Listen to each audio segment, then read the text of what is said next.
The first thing I noticed was the empty toll booth. It was almost midnight when I reached the Blackwater Bridge, a narrow steel bridge that crossed the Susquehanna River somewhere outside Harrisburg, Pennsylvania. I had driven across it dozens of times before, usually during the day when there was traffic in both directions and the toll attendant barely looked up from his newspaper. But that night, there was no one inside. The booth was brightly lit, though. A yellow fluorescent bulb flickered above the small window, illuminating an empty chair, a coffee cup, and a handwritten sign that said, "Exact change only." I slowed my car as I approached the barrier. There was a red stop sign beside the booth. I rolled down my window and waited. Nothing happened. I looked inside again. Empty. I checked my phone. 11:47 p.m. The bridge behind me was completely deserted. Ahead, the road disappeared into a thick wall of fog rising from the river. I was tired and wanted to get home, so I reached into the cup holder and found a few coins. I dropped them into the metal payment slot.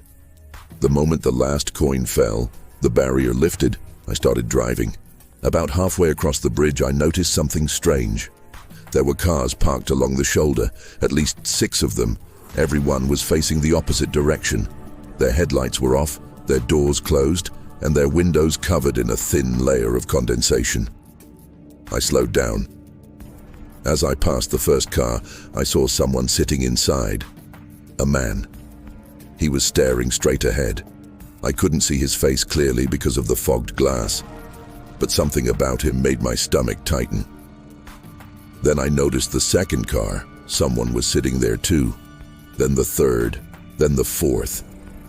Every vehicle had a person inside. Every person was completely motionless. I wanted to stop, but something in my head told me not to, so I kept driving. When I finally reached the other side, I expected to see the highway entrance. Instead, I found another toll booth. My stomach dropped. It looked exactly like the first one. Same yellow light, same red stop sign, same empty chair, same handwritten sign. Exact change only. I checked my GPS. It showed that I was still on Blackwater Bridge. That was impossible. The bridge was only half a mile long. I looked behind me. The fog had swallowed the bridge. I couldn't see the road I'd just crossed. I put the car into reverse. The moment I began backing up, the toll booth light went out. Every light on the bridge went out with it. I froze. For several seconds, there was absolute darkness. Then I heard something. A coin hitting metal. Clink, clink, clink. Someone was putting coins into the toll slot. I couldn't see anyone, but I could hear them. Then the barrier behind me lowered. I slammed my car into drive and accelerated. The headlights cut through the fog, revealing the toll booth again. Only this time there was someone inside. A man. He was sitting in the chair with his back toward me. I slowed down. "Sir?" He didn't move. I rolled my window down. "Hey!" His head slowly turned. I almost screamed. His face was pale and swollen, as if he'd been underwater for a very long time. His eyes were completely black. He looked directly at me. Then he raised one hand and pointed toward the payment slot. I looked down. There was a small metal tray sticking out of the booth. Inside it was a ticket. I picked it up. The paper was wet. Printed across the top were 3 words. "Toll due, 1 life." I dropped it immediately. The man inside the booth disappeared, not walked away, not ducked down. He simply wasn't there anymore. I stared through the window. Empty chair, empty booth, nothing. Then my phone rang. Unknown number. I answered without thinking. For several seconds, all I heard was static. Then a man's voice whispered, "You paid once." I couldn't breathe. The voice continued, "Now you have to pay again." The call ended. At that exact moment, the barrier lifted. I drove. I didn't care where the road led. I just wanted off that bridge. The fog became thicker as I accelerated. Then I saw another car ahead. It was stopped in the middle of the bridge. I hit the brakes. The car was an old blue sedan. Its driver's door was open. There was nobody inside. I stepped out of my car. The bridge was silent, no wind, no traffic, not even the sound of the river below. I approached the sedan. The engine was still running. On the driver's seat was a wallet. I opened it. Inside was an identification card. The name was Thomas Miller. I recognized the picture. It was the toll attendant, the same man who had appeared inside the booth. My hands began shaking. I looked toward the toll booth. It was several hundred feet away. But now I could see something standing beside it. A man. Then another. Then another. Figures were appearing through the fog. Dozens of them, all standing perfectly still. I ran back to my car. The doors were locked. I grabbed the handle. Nothing. I tried the passenger door. Locked. The figures began walking toward me, slowly. One step at a time. I pulled out my keys and pressed the unlock button. The car unlocked. I jumped inside and slammed the door. The figures stopped. They were now standing all around my car. I could finally see their faces. They were the people I'd seen sitting inside the parked cars. Dead. Every one of them. And every face was turned toward me. Then someone knocked on my driver's window. 3 slow knocks. I looked over. Thomas Miller was standing there. His face was dripping wet. He raised a ticket against the glass. The words were visible through the windshield. Toll due. 1 life. He mouthed something. I couldn't hear him. Then he pointed behind me. I looked in the rearview mirror. There was another car directly behind mine. It hadn't been there before. Its headlights were on. Inside was a woman. She was staring at me. Then she lifted her hand and pointed toward the bridge. I turned around. The bridge had changed. The road was no longer made of asphalt. It was covered in dark, wet stones. The guardrails were gone. And beyond them was the river. Only there was no water. There were hundreds of people standing in the riverbed, all looking up at me. My car suddenly started rolling forward. I wasn't touching the pedals. I pressed the brake. Nothing happened. The car accelerated. The figures stepped aside. I screamed and grabbed the steering wheel. The toll booth grew closer. Thomas Miller was standing in front of it. He wasn't moving. The barrier dropped. My car slammed into it. Everything went black. When I opened my eyes, I was sitting inside my car on the highway.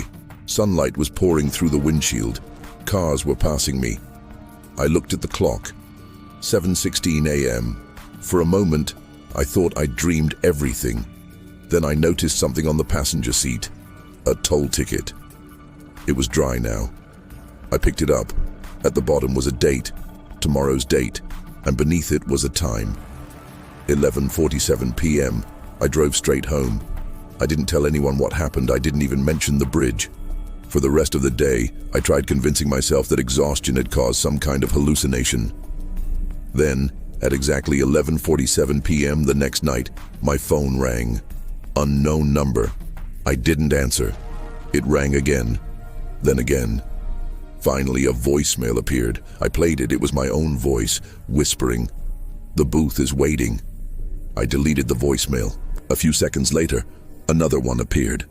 This time, there was no voice, only the sound of coins dropping into metal. Clink, clink, clink. Then a barrier lifting. I didn't sleep that night. The next morning, I searched online for Blackwater Bridge. I discovered that the bridge had been closed 12 years earlier after a major accident. A toll attendant named Thomas Miller had disappeared that night. So had 7 drivers. Their bodies were never recovered. But the strangest part was a local newspaper article I found buried in an online archive. The headline read, "Toll booth found empty after midnight crash." According to the article, witnesses claimed the toll booth had been unmanned for nearly 3 years before the accident. There had been no attendant, no toll collection, no employee named Thomas Miller. Yet every driver who disappeared that night had paid a toll. I kept reading. At the bottom of the article was a photograph of the old booth. I stared at it. The picture had been taken 12 years earlier. The booth looked exactly the way I'd seen it. Same yellow light, same chair, same handwritten sign, exact change only. But there was one detail I'd never noticed before. Written on the side of the booth were dozens of names. Some were scratched out, some were still visible. And at the very bottom was a fresh name. Mine. I shut the laptop. That was 6 months ago. I've avoided every bridge since then. I changed my route to work. I moved to another part of Pennsylvania. I even sold my car. But last night, something happened. I was driving home with my new car when I saw a familiar yellow light in the distance. There was no bridge on that road, no river, no toll station. But there it was. A small booth beside the highway, the light flickering, the barrier lowered, and a sign beside the window, exact change only. I stopped the car. The booth was empty. Then my phone rang. Unknown number. I answered. For several seconds there was silence. Then I heard a man's voice. "Your toll is overdue." The barrier slowly lifted, and from somewhere inside the empty booth, I heard coins dropping into metal. Clink, clink, clink. I looked at the passenger seat. There was a ticket waiting for me. This time it didn't say, "Toll due, 1 life." It said something much worse. "Toll due, everyone you love." And that's when I realized the bridge had never been trying to kill me. It had been trying to collect me. I just hadn't understood the rules. The first time you cross, you pay with your presence. The second time, you pay with your memory. And if you refuse to pay, the booth finds someone else. Someone you love. So if you're ever driving late at night and you see a toll booth with no attendant, don't stop. Don't pay. Don't take the ticket. And whatever you do, don't look inside the booth. Because if the chair is empty, you might still have a chance. But if someone is sitting there waiting for you, it's already too late.